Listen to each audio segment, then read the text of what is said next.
Hi friends, welcome to Amudha Radha kitchen. இன்றைக்கி நம்ம எம்மியான சுவையான வெஜ்ஜி கட்லெட் எப்படி செய்கிறதுன்னு பார்க்க போகிறோம். வாங்க வீடியோக்குள்ளே போகலாம். 4 உருளைக்கிழங்க நல்லா பட்டாணியோடு சேர்த்து வேக வச்சு எடுத்துக்கோங்க. ஒரு பவுலில் மாற்றிட்டு அதுக்கப்புறம் கருவேப்பிலை, கொத்தமல்லி இதோடு சேர்த்து நல்லா கலந்து விட்டுக்கோங்க. அதுக்கப்புறம் 2-2.5 ஸ்பூன் மஞ்சத்தூள் போட்டுக்கோங்க. மஞ்சத்தூள் போட்டு நல்லா எல்லா பக்கமும் சேர்த்து கலந்து விட்டுக்கிட்டு கறி மசால் தூள் 2-2.5 ஸ்பூன் எடுத்துக்கோங்க. உங்கள் தேவைக்கேற்ப நல்லா கலந்து விட்டுக்கோங்க. எல்லா இடத்துலையும் சேர்கிற மாதிரி. தண்ணி எதுவுமே சேர்க்க வேண்டாம். நம்ம இதோடு சேர்த்து நல்லா மேஷ் பண்ணணும். அதுக்கப்புறம் உப்பு ஒரு 2-2.5 ஸ்பூன் சேர்த்துக்கோங்க. உப்பு நீங்கள் கொஞ்சம் அதிகமாக சேர்க்கணும்னு நினச்சா கூட கொஞ்சமும் நீங்கள் சேர்த்துக்கலாம். நல்லா கலந்து விட்டுக்கணும். எல்லா இடமும் சேர்கிற மாதிரி நல்லா மசிச்சு வச்சுக்கணும். மசிச்சா தான் கொஞ்சம் தட்டும் போது நம்ம கட்லெட்டு கொஞ்சம் உடையாமல் வரும். எல்லா இடத்துலையும் நல்லா மேஷ் பண்ணிவிட்டு அதோட 2.5 ஸ்பூன் மிளகாய்த்தூள் சேர்த்துக்கோங்க. எனக்கு மிளகாய்த்தூள் 2.5 ஸ்பூன் தேவைப்படுத்தி சேர்த்துக்கிட்டேன்.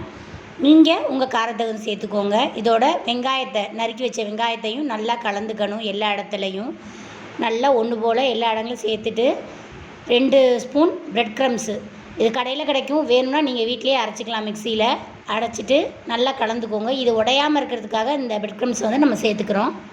நல்லா பிசைஞ்சிக்கோங்க. பிசைஞ்சிட்டு ஒரு பவுலில் ஒரு தட்டை எடுத்துக்கோங்க. எடுத்துகிட்டு கையில் உருளையாக உருட்டி கட்லெட் ஷேப்புக்கு ரவுண்ட் ஷேப்பில் தட்டிக்கோங்க. எனக்கு நான் ரவுண்ட் ஷேப்பும் எடுத்துக்கிட்டேன், ரோல் ஷேப்பும் எடுத்துக்கிட்டேன். உங்களுக்கு இந்த 2 ஷேப்பில் இதில் ஏதாவது ஒரு ஷேப் வேணாலும் எடுத்துக்கலாம். 2 ஷேப்பும் செஞ்சுக்கலாம். நல்லா உருட்டிட்டு நல்லா ரொம்ப கனமாக தான் இருக்கணும். லேசாக இருந்தால் உடஞ்சிரும் கட்லெட்டு. கொஞ்சம் கனமாக தான் இருக்கணும் தட்டும் போது. உருட்டுறது ரொம்ப சின்னதாக இருக்கக்கூடாது. ரோலும் கொஞ்சம் கனமாக இருந்தால் தான் உடையாமல் இருக்கும். நல்லா உருட்டிக்கோங்க. ஸ்டவ்வில் சப்பாத்திகள் வச்சு ஆயில் ஊற்றிக்கோங்க. தட்டி வச்ச கட்லெட் எடுத்து கார்ன்ஃப்ளவர் மாவில் கலந்து டிப் பண்ணிவிட்டு பிரெட் க்ரம்ஸில் நல்லா பிரட்டிக்கோங்க. 4 கோட்டிங் வர மாதிரி. அப்போ தான் உதிராது. உதிராமல் கட்லெட் உடையாமல் வரும். நமக்கு கல்லில் ட்ரான்ஸ்ஃபர் பண்ணிக்கோங்க.